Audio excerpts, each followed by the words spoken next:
Hi everyone, I'm Ashley and I'm happy you're here. Today I'm going to share with you my November TBR. All of these books are either Christian fiction or clean secular fiction, and I will let you know what they are as we go through them. There's also going to be a couple Christmas books at the end here because I like to start reading some Christmas during November. Sometimes I wait and just read Christmas during December and January, but I like to give myself the option. So without further ado, let's get into it.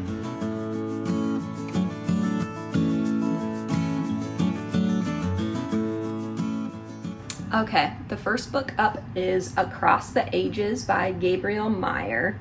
This is the fourth book in the Timeless series, and each of these books deals with a character who can time cross. So we kind of deal with a dual timeline, and the main character usually has to decide which life they're going to stay in. So I'll read the back of this and kind of help you understand what it's about. So this says, Caroline holds a deep secret. Living in 1727 and 1927 simultaneously, each night she goes to sleep in one life and wakes up in the other.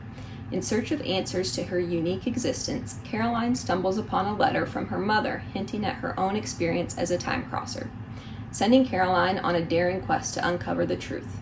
In 1727, Caroline disguises herself as a cabin boy and joins a ship sailing for the Bahamas, her mother's last known location, where she crosses paths with a ruthless but handsome pirate and is caught in a web of secrets, deception, and unexpected alliances.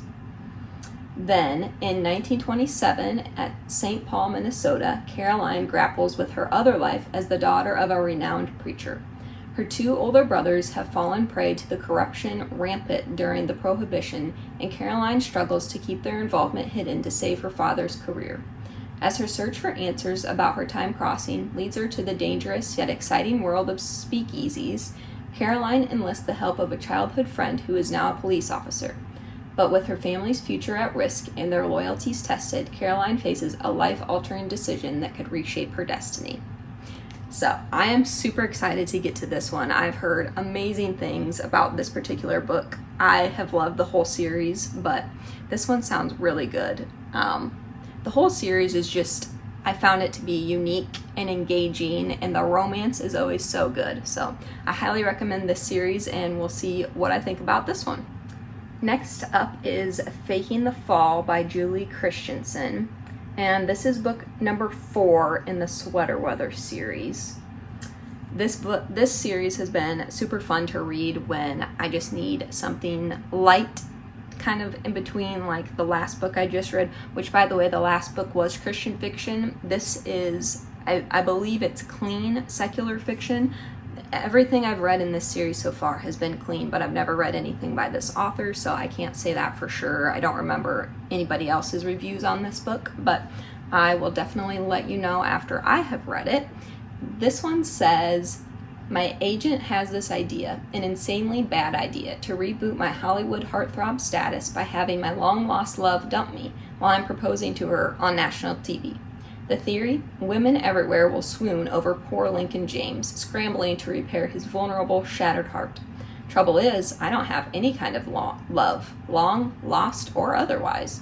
To play my fake girlfriend, my agent enlists Hadley Morgan, my secret college crush, the one who dragged me to an audition that launched my career but left her in the dust. Upping the ante, she offers Hadley a slot on the show she missed out on years ago, when the alternative publicity ploy is for reporters to dig up dirt on my family. I've got no choice but to go along with the ruse. That's why I'm in Harvest Hollow now, as one half of the dream couple Hadlink, at least until Hadley explodes our relationship during a very public proposal. Our breakup's built into this deal. Too bad I've got real love for this woman. But if I come clean, I risk Hadley's big break, my family's painful past, and my own rebooted heart. So I think it sounds cute. We'll see how it is. Then I have A Life Once Dreamed by Rachel Fordham. And this is Christian fiction. It's standalone as far as I know. I don't think it's part of any series. This one says, 6 years ago, a shocking secret sent Agnes Pratt running in search of a new start. She found it in Penance, a rugged town of miners and lumberjacks in the Dakota Territory. In the shadow of the Black Hills, she became Miss Aggie, respected schoolteacher and confirmed old maid, despite being only 24. But the past has a way of catching up with people. When childhood friend and former sweetheart James Harris accepts a position as the town doctor, Aggie's pleasantly predictable days suddenly become anything but.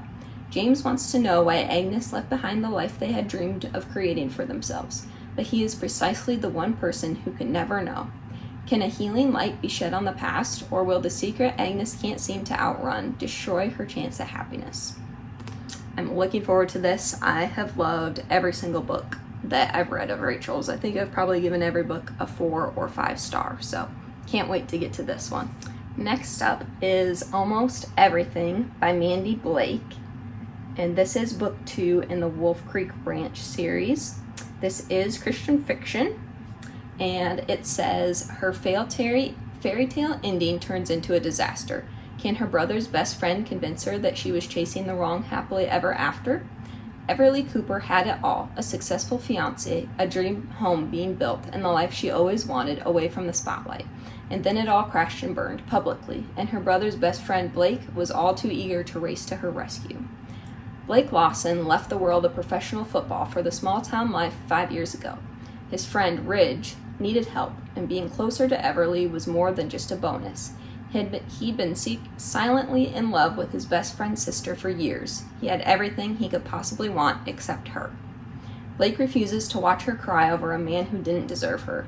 He's ready to fess up to Everly and show her how a real man treats the woman he loves. When Blake's plan to win her heart backfires, he'll have to figure out what loving someone really means before he loses Everly forever.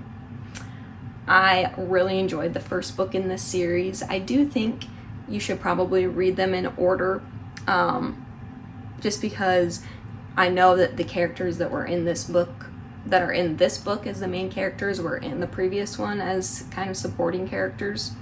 But it probably doesn't make a huge difference. Like Sweater Weather, that series, you could read in any order and you wouldn't know the difference. But this one, I think you maybe do want to go through one by one.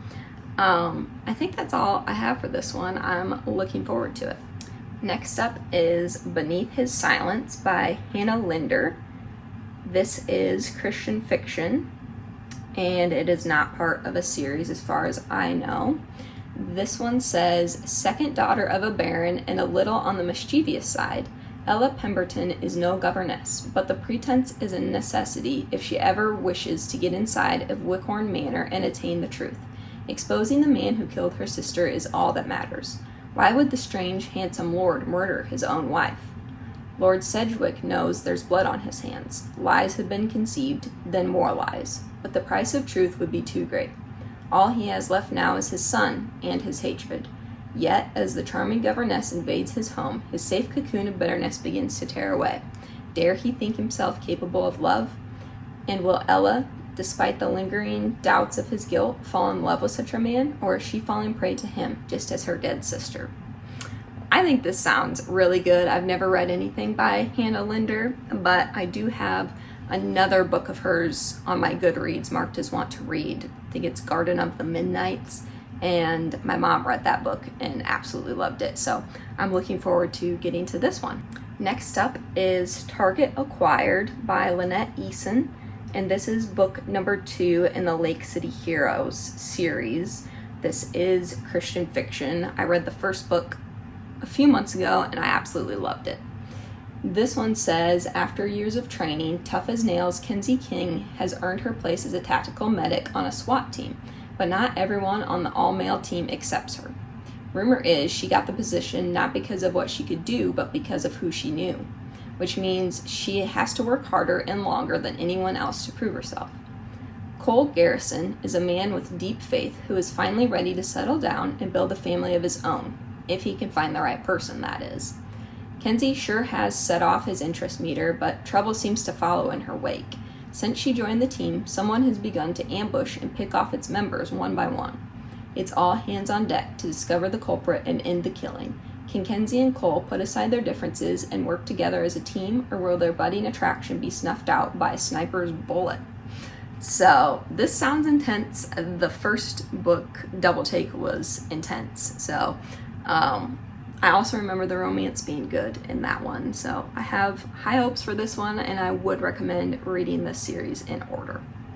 Next up is one of my 2 Christmas books. So this one is You Make It Feel Like Christmas by Toni Shiloh.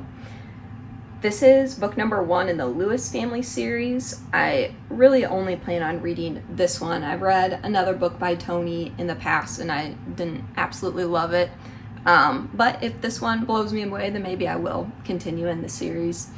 It says, as if going home for the holidays, jobless and single, wasn't bad enough, she's dragged into a holiday season full of activities leading up to her sister's uber-romantic Christmas Eve wedding to Star's ex-boyfriend. But when her brother's best friend, Waylon Emerson, attends their family Thanksgiving, she starts to wonder if maybe coming home for Christmas isn't so bad after all. As Star finds the perfect distraction in helping Waylon make over his late mother's Christmas shop, the most wonderful time of the year works its magic, and the spark between them grows. But with the holidays fast approaching, Star must decide what she wants out of life after the gifts are unwrapped and the ornaments are put away, to go back to New York City or to open her heart to a love that will last beyond Christmas Day. So, I think it sounds cute. It's short. It's probably only, I don't even know if it's 200 pages. Let's see. 186 pages, so should be a cute and quick Christmas read. Last but not least is The Christmas Pact by Meg Easton. And I'm having trouble telling what order. This is part of a series, but I'm having trouble telling if there's a specific order that you have to read them in. There's 3 total, and like Goodreads doesn't say what number each book is, so I just went on Meg's website and I just plan on reading them in the order that they're listed there. But like I said, I really don't know if it matters what order you read them in.